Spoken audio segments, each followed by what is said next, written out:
नमस्कार सगळ्यांचं readers R leaders या ऑनलाईन बुक क्लबमध्ये स्वागत आहे. आता जवळजवळ आपलं हे 6वं पुस्तक आपण घेतलेलं आहे, सॉरी 7वं पुस्तक आपण आता घेतलेलं आहे. आणि पुस्तकाचं नाव आहे the 7 habit of highly successful, sorry highly effective people. The 7 habits of highly effective people असं म्हटलेलं आहे. स्टीफन कवी यांनी हे पुस्तक लिहिलंय आणि खूप छान आहे. म्हणजे जगामधलं एक 10व्या म्हणजे 10 10 जर बुक सजेस्ट करायचे झाले तर ह्या पहिल्या 10 मध्ये हे पुस्तक येतं. तर ह्याच्यामध्ये आपल्या ऑलरेडी 4 हॅबिट्स आपण कव्हर केलेले आहेत आणि आता 5व्या हॅबिटकडे आपण वळतो आहोत. आणि ही 5वी हॅबिट आहे seek first to understand then to be understood. म्हणजे पहिले समजून घ्यायला शिका. ओके, किंवा पहिले समजून घेण्यासाठी ऐका आणि त्याच्यानंतर पुढच्याला तुम्ही सल्ला द्या. असं एक एकंदरीत असा सारांश आपल्याला याच्यामध्ये करता येईल. Seek first to understand then to be understood. Okay. तर खूपच छान आहे. याच्यामध्ये तुम्ही जर असं बघितलं असेल, की त्यांनी डिटेलमध्ये पुढे आपल्याला सांगितलेलंच आहे. पण बऱ्याच वेळेस आपण बघितलेलं असेल, की आपण समजा कोणी एखादा बोलत असेल, तर आपण त्याला बोलता-बोलताच जरा कट करतो. त्याचं बोलणंच कट करतो आणि लगेच आपण म्हणतो, "हां, मला कळलं तुला काय म्हणायचंय, मग मी बोलतो." किंवा कोणी आपल्याला सल्ला विचारायला आला, तरी आपण अर्धवट त्याचं काहीतरी ऐकतो आणि लगेच आपण आपला सल्ला देऊन देतो. लगेच आपलं प्रिज्युडाइज थिंकिंग असतं किंवा पूर्वग्रह असतो, की "हां, मला माहिती आहे तू ह्याच फेजमधून जात असेल. हे बघ, हे असं-असं कर." ओके. अशा बऱ्याच प्रकारच्या गोष्टी तुम्ही बघितल्या असतील, की त्या त्या पद्धतीने आपण आपल्या आयुष्यामध्ये वागत असतो. त्यामुळे होतं असं, की तो एक तर माणूस जो आपल्याकडे सल्ला घ्यायला घ्यायला आलेला असतो, की तो परत येत नाही. की त्याला असं वाटतं, "अरे, हा काय वरवरच बोलतोय. He is not interested in me." First thing. नंतर असं बऱ्याच वेळेस होतं, की तो मग आपल्याला वेगळ्या पद्धतीने बघायला लागतो, की अरे हे सगळं वरवरचंच आहे. हा माणूस ऐकूनच घेत नाही. बऱ्याच वेळेस तुम्ही पण तुमच्या कलीगमध्ये पण बघितलं असेल, की अरे मी त्या माणसाला डोकंच लावत नाही. तर तो ऐकूनच घेत नाही. इव्हन WhatsAppला पण जर तुम्ही बघितलं ना, WhatsApp म्हणण्यापेक्षा WhatsApp युनिव्हर्सिटी म्हणावी लागेल. याच्यामध्ये पण आहे ना पॉलिटिकल ज्या चर्चा चालतात ना, तर बऱ्याच वेळेस त्याच्यामध्ये ना ग्रुपमध्येच खूप ओढाताणी चालू असते. तर याचं एक कारण हे पण आहे, की एक जण एखादा काहीतरी पॉइंट मांडत असतो, एखादा दुसरा पॉइंट मांडत असतो, तिसरा काहीतरी वेगळं चाललं असतं. मग ॲक्चुअल कन्क्लुजन काही येत नाही. पण एकमेकाशी उडवणं किंवा काहीतरी बोलणं आणि त्याच्यामुळे ते खूप वेगळ्या पद्धतीने लेव्हलपर्यंत ती चर्चा निघून जाते आणि ॲट द एंड काय होतं, की कन्क्लुजन काहीच निघत नाही. ओके. आणि कोणालाच कोणाचा फायदा होत नाही. फक्त ते क्रिटिसाइज केलं जातं किंवा क्रिटिसाइज होतं. तर मग आता आपल्याला हे सगळं टाळून आपल्याला डेली यूजमध्ये याचा याचा कसा फायदा होऊ शकतो, यासाठी आपल्याला किती सोपं पथ्य पाळायचंय, याचा म्हणजे तुम्हाला याचा प्रत्यय येईल या चॅप्टरमध्ये. त्यामुळे चॅप्टर खूपच छान आहे. आणि हा हाऊ टू विनमध्ये मी वाचला असल्यामुळे म्हणजे या प्रकारचा वाचला असल्यामुळे याचे बरेच फायदे मला झालेले आहेत. आणि इव्हन माझ्या कॉलेज लाईफमध्ये पण असे काही मित्र होते, की त्यांना तेव्हा तेव्हा तर मला हे पुस्तकांबद्दलही माहीत नव्हतं. पण मी असे काही माणसं बघितलेत, असे काही मुलं बघितलेत, ते खूप कमी बोलतात. पण तरी पण ते सगळ्यांचे आवडते. मग ते कॉलेज लाईफपासनं मला त्याचा अर्थ कळत गेला आणि ते एक्झाम्पल मी तुमच्याबरोबर शेअर करेन. तर आता इथे कोर आयडिया असं सांगितलेली आहे, की seek first to understand then to be understood. Most people listen with the intent to reply, not to understand. म्हणजे बऱ्याच वेळेस लोकं ऐकतात का? कारण त्यांना असं वाटतं, हां, मला काहीतरी उत्तर द्यायचं म्हणून मी ऐकतोय आणि लगेच मला उत्तर द्यायचंय. अरे पण तुम्ही ऐकतायत, पण ऐकून समजून घेण्यासाठी ऐकता आहात का? की फक्त उथळ-उथळ ऐकलं, मला काहीतरी सांगायचं की मी कसा बेस्ट आहे. ओके. किंवा मी कशा पद्धतीने उत्तर देऊ शकतो. माझं किती नॉलेज आहे, हे दाखवण्यासाठी मी नुसतं बोलतोय का? ओके. तर बऱ्याच वेळेस तसंच होतं, की आपण आपलं नॉलेज दाखवण्यासाठी किंवा पुढच्यावर थोडं डॉमिनंट दाखवण्यासाठी, की बघ असं-असं कर. बऱ्याच वेळेस असं होतं ना, की नाही का दुसऱ्याचा प्रॉब्लेम असेल ना, तर आपण सल्ला द्यायला एकदम पुढे असतो. ओके. पण तोच जर आपला प्रॉब्लेम असेल, तर मग आपण रडत बसतो. सेम प्रॉब्लेम जरी असेल तर. ओके. पण दुसऱ्याचा जेव्हा प्रॉब्लेम असतो, तेव्हा आपल्याला सोपं जातं त्याला सांगणं. 4 गोष्टी बोलणं सोपं जातं. ओके. पण तेच जर आपल्या गोष्टी असतील, तर मग आपण त्याच्यामध्ये पण आपणही फसतो. म्हणजे आपण किती विद्वान असलो, किती लोकांना सल्ले देत असलो, ओके. आणि जेव्हा आपल्यावर बितते, तेव्हा मग कळतं, "अरे, अरे आता काय करायला पाहिजे?" तेव्हा मग आपण थोडंसं नर्व्हस फील करतो. तर इथे त्यांनी स्ट्रिक्टली सांगितलंय, "सीक फर्स्ट टू अंडरस्टँड." तुम्ही सीकच्या ऐवजी तुम्ही लिसन म्हणा. लिसन फर्स्ट टू अंडरस्टँड. तुम्ही पुढचा बोलतोय ते समजून घेण्यासाठी ऐका. असं ऐकू नका, की मला काहीतरी उत्तर द्यायचंय, त्यासाठी ऐकू नका. Then to be understood. Then to be understood म्हणजे मग त्यानंतर तुम्ही समजून घ्या आणि त्यानंतर मग उत्तर द्या. ओके, मग ते उत्तर कशासाठी द्यायचंय? त्याला समजून देण्यासाठीचं उत्तर तुमचं असलं पाहिजे. ते पण प्रामाणिकपणे असलं पाहिजे. जर तुम्हाला खरंच त्याचा आन्सर कळत असेल, तर तुम्ही त्याचं उत्तर दिलं पाहिजे. आता इथं त्यांनी एक कथा सांगितली. म्हणजे कथा म्हणण्यापेक्षा गोष्ट सांगितली. त्याच्यामध्ये काय होतं, एक डॉक्टरकडे एक माणूस मुलगा जातो आणि तो म्हणतो, की मला डोळ्याचा प्रॉब्लेम आहे. मला दिसत नाहीये. तर काय करायला पाहिजे? मग तो डॉक्टर म्हणतो, "हे बघ, काय दिसत नाही का तुला? थांब, हा घे माझा चष्मा." तो चष्मा काढून म्हणतो, "बघ, घे, लाव." तर आता दिसतंय का बघ म्हणे. तो म्हणे, "आधी तरी थोडं दिसत होतं, आता सगळं ब्लर दिसतंय. आता तर काहीच दिसत नाहीये." तो डॉक्टर म्हणतो, "असं कसं दिसत नाही?" "तू पॉझिटिव्ह विचार कर," म्हणे. "तू थोडा पॉझिटिव्ह विचार कर, चांगला विचार कर. बघ तुला दिसेल," म्हणे, "दिसेल." तर त्यांनी असं हे उदाहरण यासाठी दिलं, की तुमचा जो पाहण्याचा चष्मा आहे, ओके, तो चष्मा मला सूट होईल का? असं नेसेसरी नाही तो सूटच होईल. मग डॉक्टरने लगेच त्याचा चष्मा काढून दिला, "ए चल तू घाल, तुला दिसत नाही का? बघ, दिसायला लागेल." असं होईल का? नाही होणार. म्हणजे मी जर जवळ-जवळ म्हणेल 90% नाहीच होणार. तर थिंक इज दॅट की त्या डॉक्टरला काय करावं लागेल पहिले? "अरे, तुझं डोकं दुखतंय. मग का दुखतंय?" ओके, मग त्याच्यामागचं एनालिसिस आपण फॅक्टर करू, की तू जास्त अभ्यास केलाय का? जास्त मोबाईल बघितलाय का? पोट साफ नाहीये का? त्याच्यानंतर मग तुला नंबर लागल्याचं असं वाटतंय, तर मग आपण चेक करूया. ओके, मग चेक करता येईल का? मग कुठल्या नंबरचा लागू शकतो? ओके, किंवा असं तुझ्या घरी पण अशी काही हिस्ट्री आहे का, की ज्यांना सगळ्यांनाच चष्मा लागतोय? किंवा आधीपासून काही प्रॉब्लेम आहे का? मग तो डायग्नोज करतोय. डायग्नोज झालं किंवा त्याचा पूर्ण विचार करून झाला आणि त्यानंतर त्यांनी प्रिस्क्राईब करायचं, की याने काय करायला पाहिजे. ओके, की असं नाही, की "अरे तुला दिसत नाही, हां, घे लगेच." म्हणजे हे काय झालं, डायरेक्ट तो 3rd स्टेपला गेला. मग बदल्यात 2 स्टेप त्याने गाळल्यात. मग ते 2 स्टेप कुठल्या? ते आपण पुढे बघणार आहोत. तर तुम्हाला मे बी आता थोडंसं हिंट कळली असेल, याला काय काय सांगायचं, की आपल्या पण आयुष्यामध्ये आपण काय करतो, कोणी आपल्याकडे आला, की आपण त्याचं पूर्ण न ऐकून घेता, "ए, तू असं कर." जसं आपल्या इथे लहान भावंडं असतात. तर समजा एक एक एक जण एखादी मुलगी 10वी आहे आणि तिचा भाऊ समजा 8वी आहे. तर आई सांगते मुलाला, की "बघ," म्हणे, "दीदीने किती अभ्यास केला होता आणि तू कसं काय म्हणतो अभ्यास अवघड जातो? तू अभ्यास करायलाच पाहिजे. भरपूर अभ्यास कर. तुझा पहिला नंबर आला पाहिजे. दीदीचा कसा आला होता?" ओके, म्हणजे आपण हे नाही विचार करत आहे, की त्याला ताण का आलाय अभ्यासाचा? ओके, तो काय म्हणतोय? तो म्हणतोय मला अवघड जातोय विषय. मग आपण म्हणतो अवघड जातोय मग जास्त अभ्यास कर. अरे पण आपण विचारतच नाही तुला ताण कसला आलाय?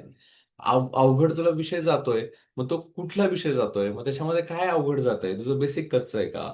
ते सर सांगताय ते चुकतंय का? किंवा अजून काही फॅक्टर्स आहेत का? आपण समजून न घेता फक्त सांगतोय, "दीदीने एवढा छान अभ्यास केला होता, तू पण कर. तू ती 12-12 तास बसते, तू पण 12-12 तास बस, तरच तुला सोपं जाईल." हे डायरेक्टली तुम्ही कन्क्लुजन देताय विथआऊट अंडरस्टँडिंग. आणि यामुळे लॉस काय होतोय, की तो मुलगा बघतो, की अरे हे यांना सांगितलं आपण, उगाच सांगितलं पहिली गोष्ट. आणि यांना सांगितलं कशासाठी सांगितलं आपण? यांनी मला काहीतरी सोल्युशन द्यावं, मला काहीतरी समजून घ्यावं. पण हे काय करताय, मलाच वेड्यात काढताय. आणि मला डायरेक्ट सल्ले देतात, की हे कर, ते कर. माझा प्रॉब्लेमच कोणी समजून घेत नाही. मग त्यामुळे तो मुलगा तुमच्यापासून दुरावतो. म्हणजे पॅरेंटपासून दुरावतो आणि पॅरेंटशी बोलत नाही मग. तो येऊन प्रॉब्लेम घेऊन नाही येत. त्यांना माहिती आहे प्रॉब्लेम घेऊन आले, की आपल्याच गळी पडणार आहे. त्यापेक्षा मग तो प्रॉब्लेम घेऊन येत नाही. ओके, म्हणजे तो तुमच्यापासून थोडा दूर जातो. ओके, आणि असं होतं. मग याच्या ऐवजी तुम्ही त्याला जर नीट समजून घेतलं, ओके, त्याचा खरं बेस रूट समजून घेतला, तर तुम्हाला कळेल की अरे तो अटॅच झालाय आणि तो सगळ्या गोष्टी आपल्याला छान पद्धतीने सांगतोय. काहीच गोष्टी लपवून ठेवत नाहीये. तर अशा प्रकारचे प्रत्यय स्टीव्हन कोव्ही यांनी याच्यामध्ये सांगितले. The same principle applies in medicine, law, sales, teaching and every conversation. मग सेम प्रिन्सिपल आहे. जसं हे घरातलं मी सांगितलं, मेडिसिनमध्ये पण तेच आहे. म्हणजे दवाखान्यामध्ये पण तुम्ही गेला की तेच आहे. लॉमध्ये पण तेच आहे. सेल्समध्ये तेच आहे. टीचिंगमध्ये तर आहेच आहे. ओके. कुठल्याही फील्डमध्ये गेलं, तर तुम्हाला हेच दिसेल, की आपण कम्युनिकेशन आपण ज्या याच्यामध्ये आपण माणूस म्हणजे कम्युनिकेशनची देणगी आहे आपली आणि इतर प्राण्यांपेक्षा आपलं हे स्ट्रॉंग कम्युनिकेशन आहे म्हणून आपण खूप जास्त प्रगत आहोत. ओके. मग हे कम्युनिकेशन सगळ्यांमध्ये व्हावं लागतं आणि जर तुम्ही चांगल्या रिस्पेक्टफुली कम्युनिकेशन ठेवलं आणि केलं, तर खूप आपण वेगळ्या उंचीवर जाऊ शकतो. आता किती ईझी शब्द वापरला मी रिस्पेक्टफुली. पण स्टीव्हन कोव्ही यांनी रिस्पेक्टफुली म्हणजे काय? याच्या 3 पातळ्या दिल्यात. तर त्याही आपण आता पटकन समजून घेणार आहोत. पण त्याच्या आधी 5 लेव्हल्स ऑफ लिसनिंग बघूया. माणसं 5 प्रकारची असतात आणि 5 प्रकारचं लिसन लिसन करतात म्हणजे ऐकतात. म्हणजे एखादा कोणी प्रॉब्लेम घेऊन आला, तर तो 5 प्रकारे ऐकतो. समजा आता मी तुमच्याकडे प्रॉब्लेम घेऊन आलो, तर पहिली गोष्ट तुम्ही इग्नोर कराल. म्हणजे हा एक फंडा आहे, की इग्नोर करा. अरे काय हां, आहे प्रॉब्लेम जाऊ द्या. आपल्याला काही बोलायचंच नाही किंवा काही त्यात पार्टिसिपेटच नाही करायचं. थोडं इग्नोर करा. म्हणजे आपल्यावर काही येणार नाही. म्हणजे आपण अंग काढून घेतो आणि वी इग्नोर इट. दुसरे प्रिटेंडिंग टू लिसन, की मी असं दाखवतो की हा मी ऐकतोय बरं का, हा तुम्ही बोला, ऐकतोय, मी ऐकतोय, चला, हा हा असं आहे का, चालेल चालेल, मी फक्त ऐकून घेतलं, प्रिटेंडिंग टू लिसन. हा दुसरा मुद्दा. तिसरा मुद्दा आहे की सिलेक्टिव्ह लिसनिंग. तुम्ही बोलताय ठीक आहे, पण यात माझ्या फायद्याचं काय आहे? तेवढं मी ऐकतोय. किंवा मला असं वाटतं की हा हा हे गोष्टी सांगतोय ना, ह्या थोड्या रिलिव्हंट वाटतंय, तेवढं मी फक्त ऐकेल, बाकीचं सोडून देईल. ओके, म्हणजे जे मला चांगलं वाटतं ते मी ऐकेल. ओके, हा तिसरा मुद्दा आहे. असं होतं बरं का, की कोणी प्रॉब्लेम घेऊन आला, हा तो प्रॉब्लेम म्हणता म्हणता आपल्याला आपल्या काय आवडत्या गोष्टी किंवा आपल्याला वाटतं ज्याचं सोल्युशन मला माहिती, तेवढं मी फक्त ऐकेल, बाकीचं सोडून देईल. हे तिसरं लिस्निंग. तिसरं अटेंटिव्ह लिस्निंग. अटेंटिव्ह लिस्निंग म्हणजे तुम्ही बोलताय, मी ऐकतोय आणि खूप छान मनापासून ऐकतोय. ओके, हे अटेंटिव्ह लिस्निंग आहे. याच्यामध्ये काही वेगळं हे नाहीये, की फोकस आहे but still through your lens. म्हणजे मी ऐकून घेतोय, फक्त याच्यामध्ये असं आहे की मी मागचे संदर्भ विचार करतो की माझ्या बाबतीत असं झालंय का. ओके, किंवा मी माझ्याच कॅमेऱ्यातनं बघतोय की हा हे असं असं म्हणतोय, हा ठीक आहे, मग कसं आहे, काय आहे, मी काय करू शकतो, ह्या सगळ्या गोष्टी तुम्ही बघताय. ओके, ह्या 4 गोष्टी झाल्या. आणि 5वी गोष्ट म्हणजे एम्पॅथेटिक लिसनिंग किंवा एम्पॅथेटिक लिसनिंग. आणि हाच मुद्दा स्टीव्हन हॉकिंग सांगतात, की आपलं लिसनिंग कसं पाहिजे, एम्पॅथेटिक लिसनिंग पाहिजे. म्हणजे काय, जाणीवपूर्वक किंवा सहानुभूतीपूर्वक आपलं ऐकणं पाहिजे. मग सहानुभूतीपूर्वक म्हणजे काय, की आपले डोळे त्याच्याकडे पाहिजे, आपले कान त्याच्याकडे पाहिजे आणि आपलं हृदय पण त्याच्याकडे पाहिजे. म्हणजे जेव्हा एखादा येतोय आपल्याला काही प्रॉब्लेम सांगायला, तर तुम्ही तुमचे कामं वगैरे बाजूला ठेवून शांततेत त्याला बसून त्याच्याकडनं ऐकवा, की "अरे बाबा, काय म्हणणं आहे तुझं? सांग, बस बरी. चल, काय म्हणणं आहे तुझं? मी तुझं ऐकतोय." ऐकतोय म्हणजे माझे डोळे पण त्याच्याकडे आहे, माझे कान पण त्याच्याकडे आहे आणि मी मनापासून ऐकतो, की त्याला काय म्हणायचंय मी ते समजून घेतोय. मग अशा वेळेस होतं काय, की त्याला खरं सांगू का, की कोणाला प्रॉब्लेम सगळ्या आता हे बघा, एआय आहे, पूर्वीच्या काळी पण पुस्तकं होते, सगळ्या गोष्टी. कोणाला प्रॉब्लेम कसा सॉल्व्ह करायचा आहे, म्हणजे याचं नॉलेज फक्त 10% हवं असतं. खरं काय हवं असतं, की मला कोणीतरी समजून घ्यावं. माझं काय टेन्शन आहे हे समजून घ्यावं, हे प्रत्येकाला वाटत असतं. ओके. आणि मग त्यांनी सांगितलं, की यू शुड हॅव एम्पॅथेटिक लिसनिंग, की तुम्ही लिसन करतानाच असं ऐका, की तुम्ही कान, डोळे आणि हृदय हे त्याच्याकडे द्या. ओके. आणि पूर्ण शांततेत त्याचं पूर्ण ऐकून घ्या, सविस्तर ऐकून घ्या. मग असे काही प्रश्न विचारू शकतात. त्या डेल कार्नेगींनी काही पुस्तकामध्ये सांगितलंय, किंवा द आर्ट ऑफ पब्लिक स्पीकिंगमध्ये पण डेल कार्नेगींनी सांगितलंय. How to win friends and influence people मधल्या प्रकरणामध्ये पण सांगितलं, की पुढच्याला बोलतं कसं करू शकतो.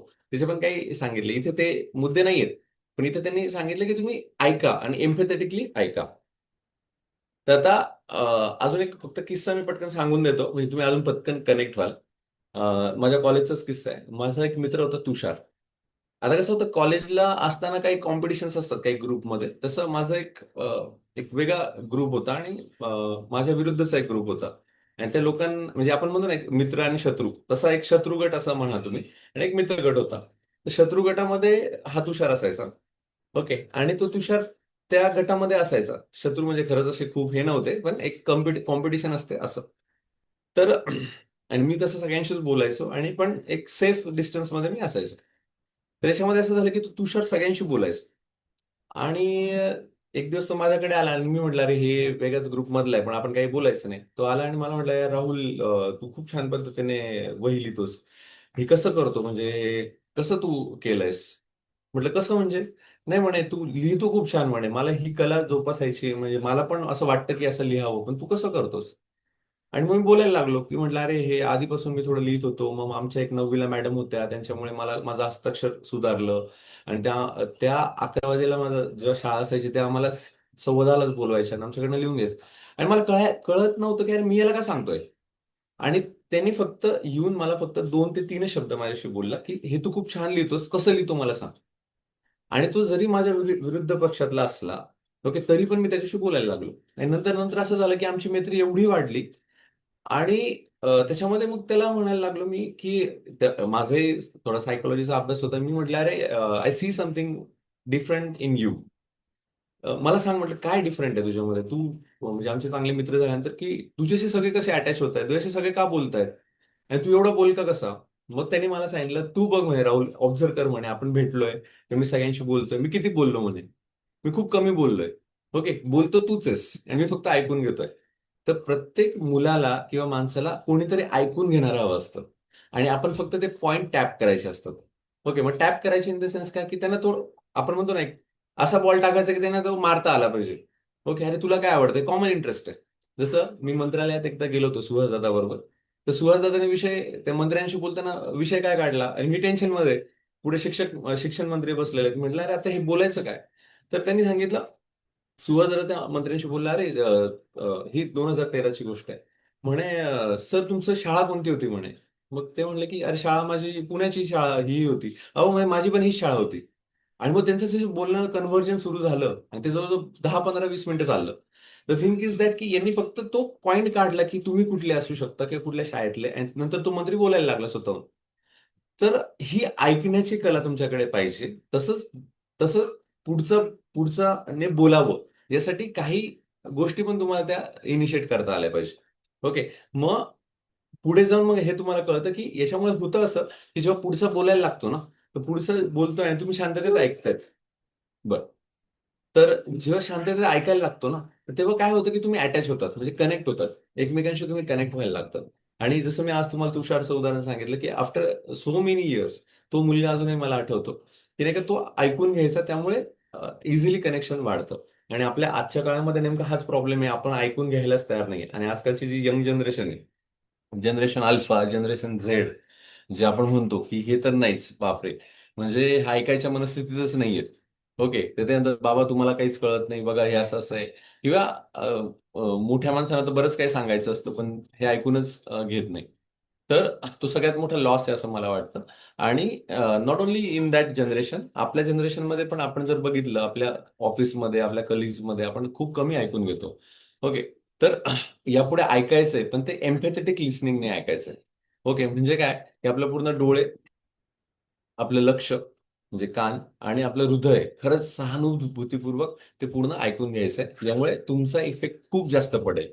तुम्हाला जास्त बोलायची गरज नाही, तुम्हाला जास्त ऐकायची गरज आहे. तुम्हाला म्हणजे इन्क्लुडिंग मी हां. आता एम्पॅथेटिक लिसनिंग बद्दल त्यांनी अजून थोडं सांगितलंय. ते म्हणजे लिसन विथ इयर्स, आयज अँड हार्ट्स. त्यानंतर give psychological air. Psychological air म्हणजे काय? जसं मी तुम्हाला सांगितलं ना, की असे काही बॉल टाका, की पुढचा बोलता झाला पाहिजे.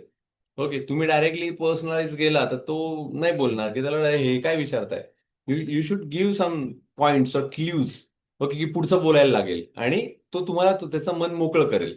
ओके. जसं दवाखान्यामध्ये गेला, तुम्ही बघितलं असेल काही दवाखान्यामध्ये गेल्यानंतर आहे ना, तर ते म्हणजे आता आमचा एक फॅमिली डॉक्टर आहे ना, मी पुण्याला शिकत असताना मला काही झालं तर मी फोन करायचो पुण्याहून त्यांना आणि ते मला फोनवरून काहीतरी औषध द्यायचे आणि मला लगेच बरं वाटायचं. आणि त्याच्या आधी मी बरेच पुण्याच्या डॉक्टरांची औषधं घेतलेली असतील, मला बरं नाही वाटायचं. पण मी फोनवर जेव्हा बोलायचो ना, ते माझ्याशी बोलायचे, चौकशी करायची असं तसं. आणि आपण एक प्लॅसिबो इफेक्ट म्हणतो ना, प्लॅसिबो इफेक्ट म्हणजे साखरेच्या गोळ्या खाल्ल्या तरी फरक पडतो. असा अशातला तो फंड आहे. नंतर सर्च करा प्लॅसिबो इफेक्ट. तर तसं फरक पडायचा मला. द थिंग इज दॅट काही डॉक्टर असे असतात ना, त्यांच्याकडे गेलो ना, की ते पूर्ण मनापासून ऐकतात, समजून घेतात आणि मग सल्ला देतात. आणि काही डॉक्टर कसे असतात, की आपण बोलायला लागलो, नाही टॉक टू द पॉइंट. तुम्हाला काय होतं ते सांगा. बाकीचं वेगळं बोलू नका, जास्त बोलू नका. आणि पाटी लिहिलेली असते मागे, की जास्त बोलू नका, तुमचा मुद्दा थोडक्यात सांगा. मग अशा डॉक्टर पण असतात, पण मला I don't know, me direct comment नाही करत, की ते किती चालतं, काय चालतं. पण मला तरी असं अशा डॉक्टरकडे जायला आवडेल, की तो मन मोकळा माझं ऐकेल, मला समजून घेईल, माझा प्रॉब्लेम नीट समजून घेईल. आणि बऱ्याच ह्या ज्या गोष्टी हे मनामुळे झालेल्या असतात आजार. आणि जर कोणी आपलं ऐकून घेतलं, तर खूप गोष्टी सॉल्व्ह होतात. इव्हन तुम्ही नातेसंबंध पण जर बघितलं ना, तर बरेचसे नातेसंबंध याच्यामुळेच खूप दुरावलेले आहेत, की दोन्ही पार्टी ऐकून घेत नाहीये. ओके. किंवा असंही होतं, की एक पार्टी ऐकून घेते, पुढचा फक्त बोलतोय, तो ऐकूनच घेत नाहीये. आणि मग एका पार्टीला असं वाटतंय, "अरे, आपण ऐकूनच घेतोय, याला याला कळतच नाही आपल्याला काय बोलायचं आणि आपल्याला चान्सच मिळत नाही." मग तो हळू काढता पाय घेतो. आणि असे कितीतरी मी संबंध बघितलेले, की ते 8-10 वर्ष झाले, 15 वर्ष झाले, एकमेकांशी बोलतच नाही. कारण एका पार्टीला असं वाटतं, की हा ऐकतच नाही आणि एकाला वाटतं, की हा आता काही सुधारणारच नाही. म्हणजे ह्या दोन्ही गोष्टींमध्ये त्या सगळ्या तो एक पॉइंट वाढत जातो. तर आपल्या नातेसंबंधामध्ये पण जर आपण शांततेत ऐकून घेतलं, काही रिएक्ट न करता पूर्ण समजून घेतलं, तर आपल्यालाही कळतं, की त्यांची अडचण काय? ओके. आणि त्यांनाही कळतं, की आपली अडचण काय? आणि मग त्यातनं आपण काय मध्य काढू शकतो? ही गोष्ट फक्त ऐकून घेतल्यानंतरच घडते. आणि 100% मी सांगतो, की ह्या गोष्टी यामुळेच होतात, की आपण नाही खरं ऐकून घेत. म्हणजे दोन्ही बाजूंनी हे ऐकून घ्यायला हवं. जसं नवरा-बायकोच्या रिलेशनमध्ये जर तुम्ही बघितलं, तर असं कुठलंही रिलेशन नाही नवरा बायकोचं की ते ते परफेक्ट आहे. ओके, म्हणजे लग्न म्हटल्यानंतर कॉम्प्रोमाइज झाल्या. आणि जेव्हा लग्न होतं तेव्हा नवऱ्याचं एक स्वतःच त्यांनी ठरवलेलं असतं की मला अशा प्रकारची बायको हवी, माझ्या अशा अपेक्षा आहेत. आणि बायकोची पण अपेक्षा असते की अरे हा, मला अशा प्रकारचा राजकुमार हवाय आणि माझ्या अशा अशा अपेक्षा आहेत.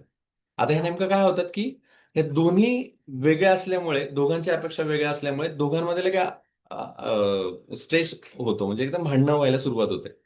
आणि याला असं वाटतं की नाही मला डॉमिनंट राहायचं, तिला असं वाटतं की हा ही वॉन्ट टू सरप्लस मी और ही जस्ट वॉन्ट टू डॉमिनेट मी.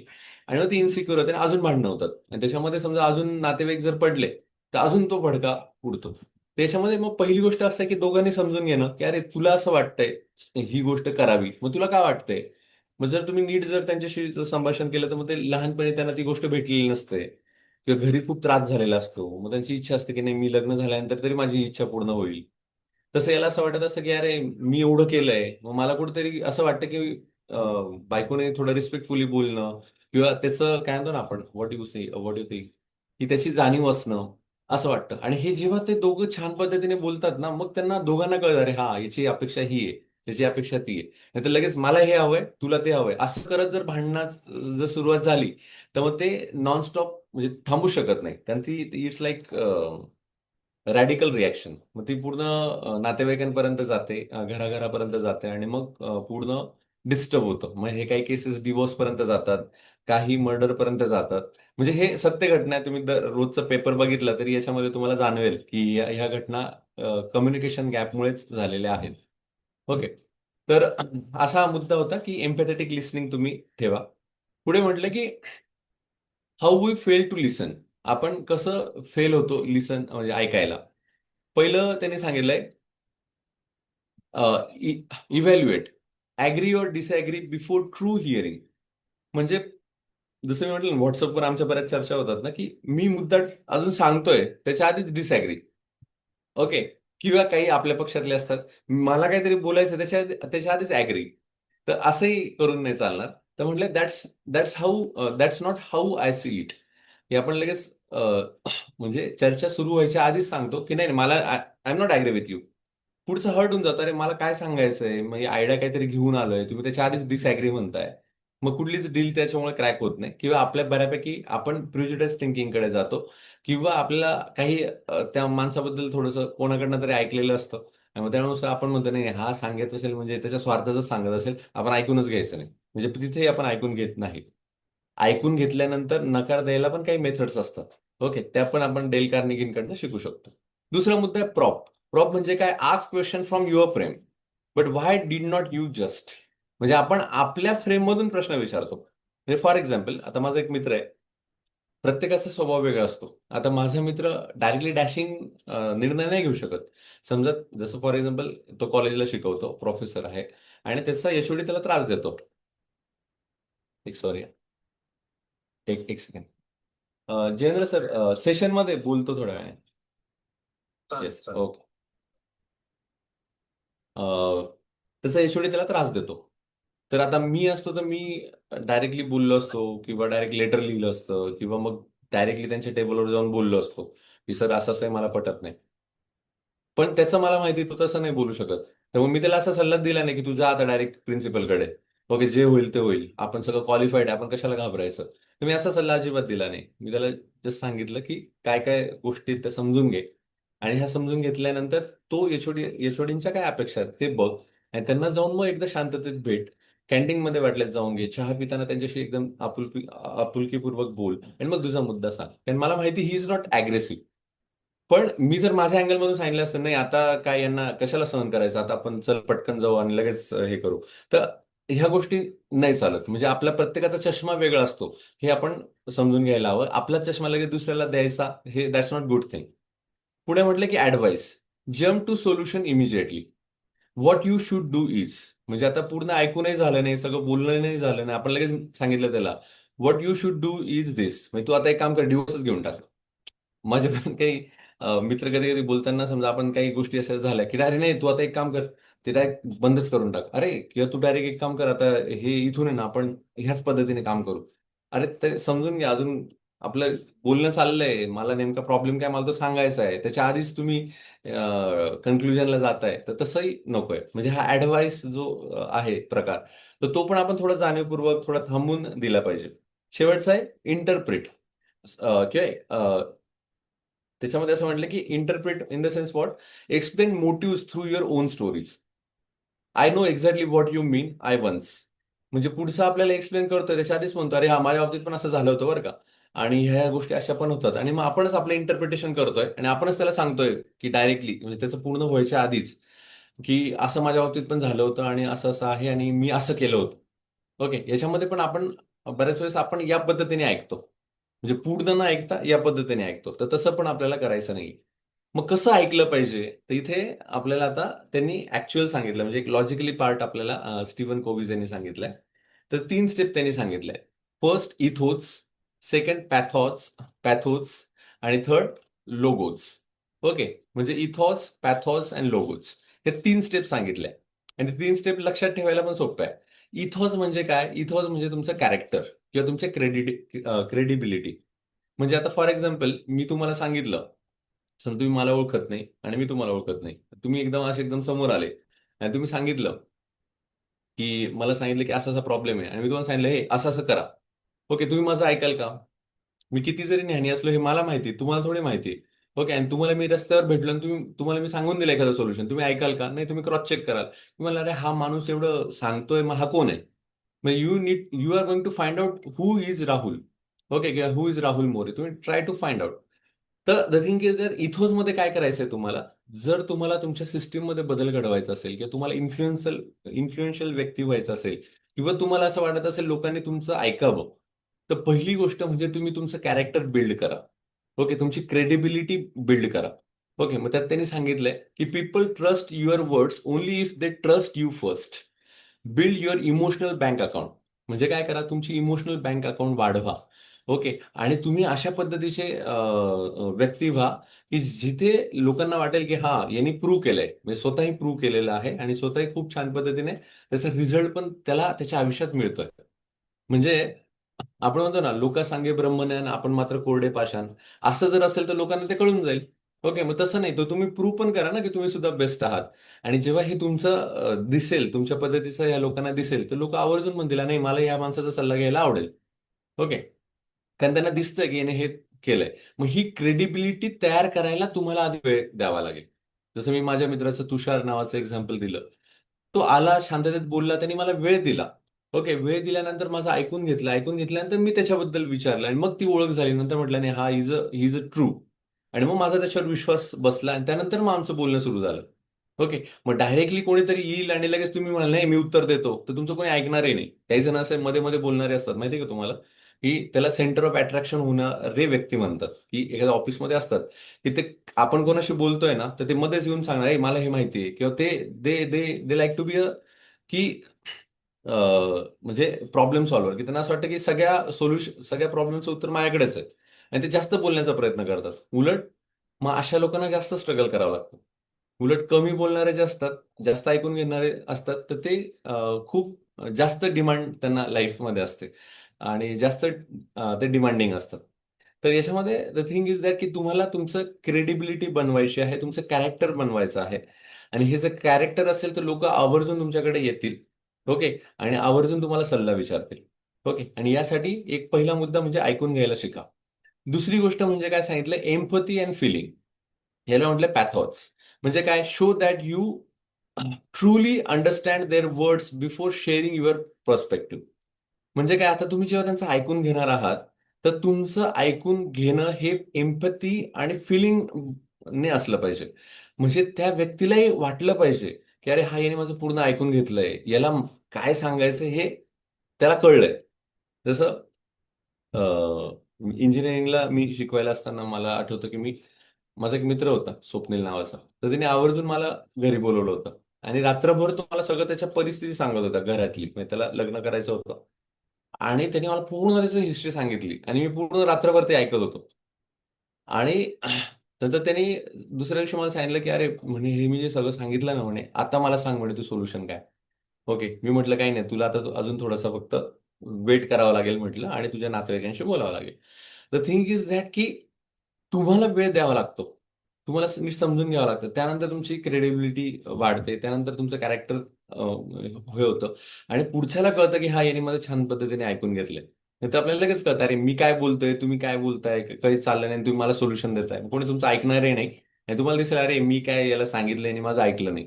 तर मग ते ऐकलं का नाही त्याच्यामागे होतं, की तुम्ही त्याचं पूर्ण नीट ऐकून घेतलेलं नाही. हा त्याच्या मागचा उद्देश आहे. त्यामुळे ऐकून घेताना पॅथोस हा फॉलो वापरा. त्याला म्हटलं एम्पथी अँड फिलिंग्स. आणि थर्ड म्हटलंय लोगोज. लोगोज म्हणजे काय, की ठीक आहे तुम्ही ऐकून घेतलं, तुमचं कॅरेक्टर पण चांगलं आहे, तुमचं शिक्षणही चांगलं आहे, तुम्ही त्याला चांगली वागणूक पण दिली आणि मनापासून त्याचं एम्पॅथेटिकली ऐकून पण घेतलंय आणि आता वेळ आली सल्ला देण्याची. तर जो तुम्ही सल्ला दिलाय त्याला, तर तो पण तो लॉजिकली चांगला असला पाहिजे आणि त्याला विथ लॉजिक पाहिजे, म्हणजे तर्क पाहिजे. त्याच्यामागे काहीतरी रिझन पाहिजे आणि ते युनिव्हर्सली प्रूव्ह झालं पाहिजे. म्हणजे फॉर एक्झाम्पल, समजा तुम्ही एखाद्या व्यक्तीला सांगितलं की पूर्व दिशेला नको जाऊ, तू दक्षिण दिशेला जा, आणि तो दक्षिण दिशेला गेला आणि तिथेच नेमका तो विहिरीत पडला किंवा त्याचा लॉस झाला, तर मग तो काय म्हणेल, अरे याने मला चुकीचा सल्ला दिला. ओके, म्हणजे तो सगळ्यांना सांगेल याने चुकीचा सल्ला दिला, याला काहीच कळत नाही, पण याने सगळं ऐकून घेतलं आणि मला चुकीचं दिशेला पाठवलं. तर तुम्ही जो काही सल्ला देणार आहे, तर तो असा असला पाहिजे की त्याचा खरंच त्याला फायदा झाला पाहिजे आणि तो लॉजिकली असला पाहिजे. तरच लोक परत परत तुमचं ऐकतील. ओके, परत परत तुमच्याकडे सल्ला घ्यायला येतील. ओके, किंवा तुम्हाला एक चांगला मित्र मानतील. नाहीतर तुम्ही सगळं ऐकताय, सगळं मान्य आहे, पण तुम्ही दिलेला सल्लाच काही उपयोगाचा नाहीये आणि तो एकदम चुकीचा मार्गाने सांगितलाय, की एखादा सांगतो की आय एम स्ट्रगलिंग फॉर मनी आणि तुम्ही त्याला सांगितलं एक काम कर, 2 नंबरचा पैसा सुरू कर, दारू वगैरे विकायला सुरुवात कर, ड्रग विकायला सुरुवात कर, त्यातून खूप पैसा मिळतो. ते चुकीचं आहे ना. मग त्याच्यामुळे तो तर कळेल, अरे हा माणूसच जरा हे दिसतोय. तर whatever the things you are going to tell after listening, okay, it should be authentic, it should be logical. Only after ethos and pathos will your logic lands present clearly, visually and कॉन्टेक्स्च्युअली.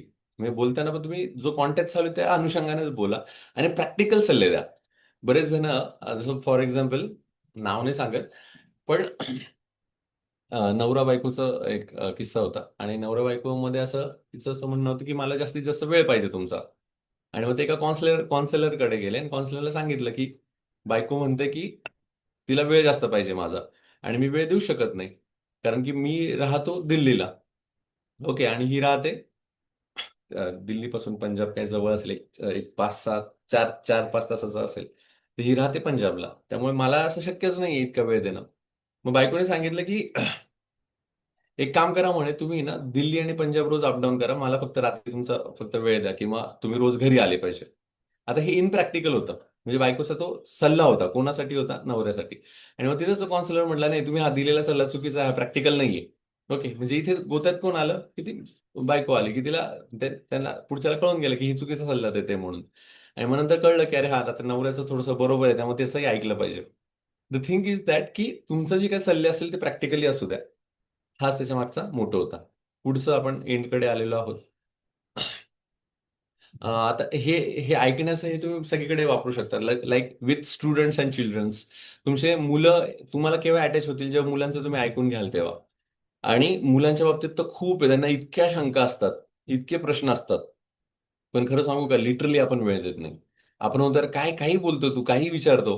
Okay, पण त्यांचे खरंच प्रश्न असतात, की हे झालं की हे कसं होईल? मग हे का करत नाही आपण?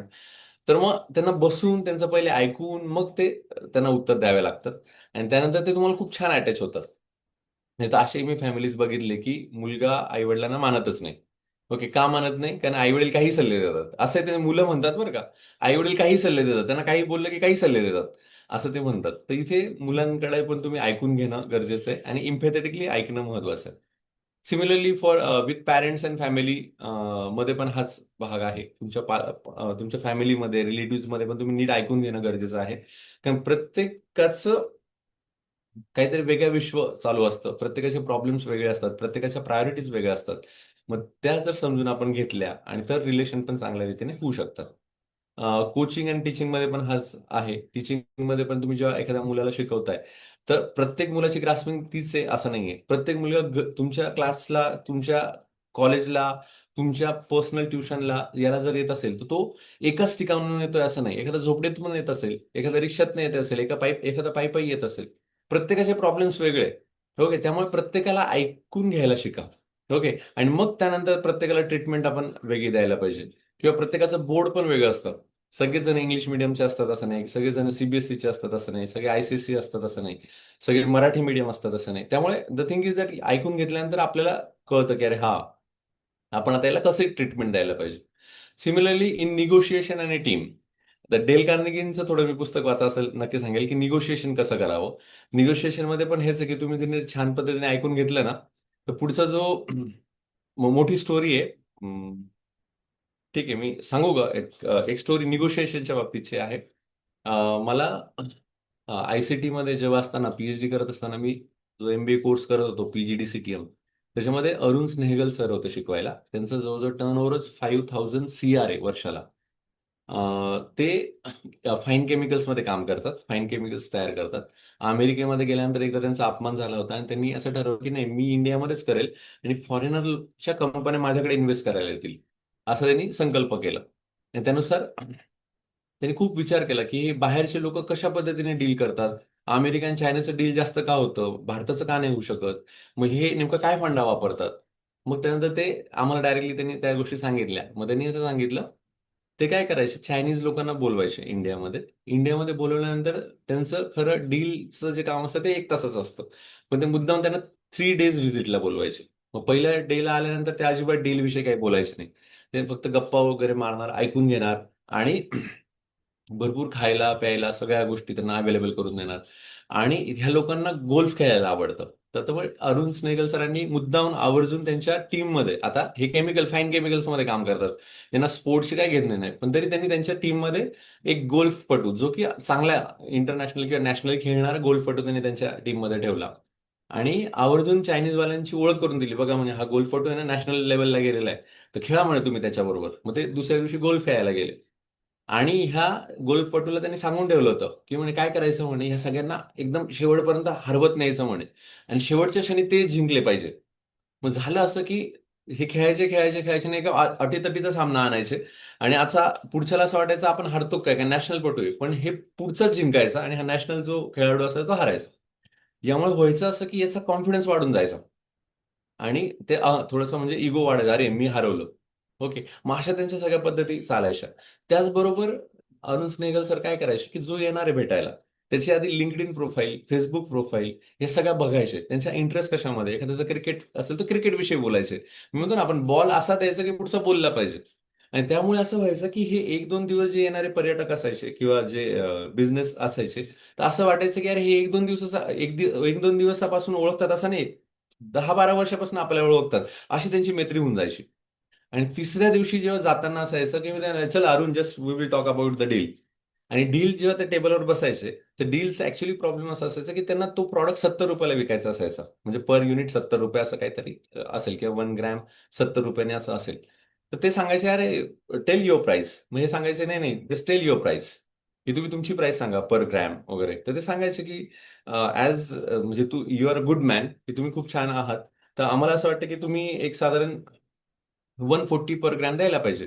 म्हणजे एक डबल सांगितलं, की 140 द्यायला पाहिजे इंटरनॅशनल मार्केटच्या अनुसार. मग अरुण स्नेगल म्हणायचे, तुमचा शब्द आम्ही थोडे तोडणार आहे, पण if you make it 160 that is more affordable for in our end also. आणि असं म्हटल्यानंतर ते अजून म्हणायचे, अरे का नाही, चालेल, ₹20 तर तू वाढवतोय ना, चालेल. मग जिथे अरुण स्नेगल सरांना ₹70 अपेक्षा होती, तेच त्यांना 160 मिळाले. याला म्हणतात the power of negotiation through hearing only. म्हणजे बाकी सगळ्या गोष्टी आहेत, पण पुढच्याला ऐकून घेणं, पुढच्यालाचं मन मोकळं करणं. ओके. ह्या गोष्टींनी तुमचा बिझनेस पण खूप वाढू शकतो. आणि आपण त्याचं उलटं करतो. आपल्याला असं वाटतं पुढचा आलाय ना, आता आपणच बंबाट करा, आपलंच नॉलेज दाखवा. काही गरज नाहीये ती. म्हणजे त्याच्याने उलट थोडं निगेटिव्ह गोष्टी वाढतात. तर हा एक पॉझिटिव्ह गोष्ट तुम्ही समजून घ्या. त्याचा नक्कीच फायदा तुम्हाला तुमच्या बिझनेसमध्ये पण होईल किंवा इव्हन नोकरीमध्ये पण होईल. तर शेवटच्या स्लाइडमध्ये आलोय. Think of one important relationship in your life. When did you last truly listen to that person? Not to reply, but to understand. तर असं एखादं तुम्ही सांगू शकतात, if you want to share, की think of one important relationship in your life. तुमच्या लाईफमधला असा एखादा महत्वाचा रिलेशनशिप तुम्ही थोडं इमॅजिन करा. आणि तुम्ही खरंच स्वतःला विचारा, की मी हे कधी यांच्याशी खरंच मनापासून ऐकलं होतं, कधीपासून मी मनापासून बोललो होतो. असं तुम्हाला आठवतंय का, असा फक्त विचार करा. ओके. तर इथे आपण थांबतो आहोत. Seek first to understand then to be understood, असा हा चॅप्टर आपला इथे कव्हर झालाय. तुम्हाला काय शेअर करायचंय, तुम्हाला कसा वाटला चॅप्टर, याच्यामध्ये काही ऍड ऑन करायचंय का, तर ते तुम्ही आता ऍड ऑन करू शकता. Yes, anyone like to share? आवडला का? अपील झाला का? हॅलो. येस येस, बोला. हो, ठीक आहे. आजचा चॅप्टर खरंच छान होता सर. आणि जे तुम्ही त्याला अजून जे एक्झाम्पल प्रत्येकाला जे कोरिलेट होतील असे जे एक्झाम्पल दिले, त्याच्यामुळे त्याला अजूनच एक वेगळ्या लेवलची व्हॅल्यू येऊन गेली असं. तर येस. परत ओव्हरऑल छान होतं, म्हणजे जेणेकरून ते कोरिलेट करायला किंवा ते तुम्ही जसं एक्झाम्पल सांगता तसं आपण पण किंवा आम्ही पण आमच्या त्याच दुनियेमध्ये जाऊन ते कोरिलेट करतो. हा ठीक आहे, ते असं असं झालं असेल असं, म्हणजे त्याच्यामध्ये अंडरस्टँडिंगसाठी इझी होतं. आणि आपण तिथे काय मे बी काही समजा चूक करत असेल ती गोष्ट करण्यात, तर ते पण ते क्लिअर होतं लगेच. छान होतं बरोबर. Explanation. Yes. Thank you thank you sir. छान. अजून कोणाला ऍड ऑन करायचंय? तर आपण नक्कीच आपल्या आपल्या विश्वामध्ये हे कोरिलेट करायचं आहे आणि त्याचा जास्तीत जास्त फायदा घ्यायचा आहे. आणि हे पुस्तकच लक्षात घ्या, पहिल्या 10 मध्ये पुस्तक आहे आणि खूप महत्वाचं आहे. आणि आपल्याला ते सांगतंय, सात सात हॅबिट्स त्यांनी सांगितल्या, त्यापैकी ही 5वी हॅबिट आहे. ओके. तर ही खूप मोठ्या लोकांची खूप आहे. तुम्ही जर बघितलं असेल, मोठे लोक कमीच बोलतात. ओके, पण जास्त ऐकतात. आणि ऐकल्यामुळे लोक ते अटॅच होतात. तर ह्या सगळ्या गोष्टी आपण लक्षात घेऊया. तर आपण इथे थांबतो आहोत आणि उद्या आपण पुढचा चॅप्टर घेणार आहोत. शक्यतो माझा प्रयत्न असेल की या पुढच्या 2 दिवसामध्ये 7 habit of highly effective people संपवावं. आणि पुढच्या आठवड्यात मी असा प्लॅन करतोय की माझी इच्छा आहे की आपण फायनान्शियल पुस्तक काहीतरी घेऊया. Financial, like rich dad poor dad, किंवा सेल्फ हेल्प बुक पेक्षा थोडं वेगळं असं काही असेल प्रॅक्टिकल्स, तर ते तुम्ही नक्की सुचवा. माझी इच्छा आहे की फायनान्शियल पॉइंट ऑफ व्ह्यू घेऊया. पण तुमच्याकडे काही असे एखादं पुस्तक असेल तर पण तुम्ही सुचवू शकता. तर आपण इथे थांबतो आहोत. सगळे जॉईन झाले, ऐकून घेतलं त्याबद्दल धन्यवाद. धन्यवाद. धन्यवाद. येस.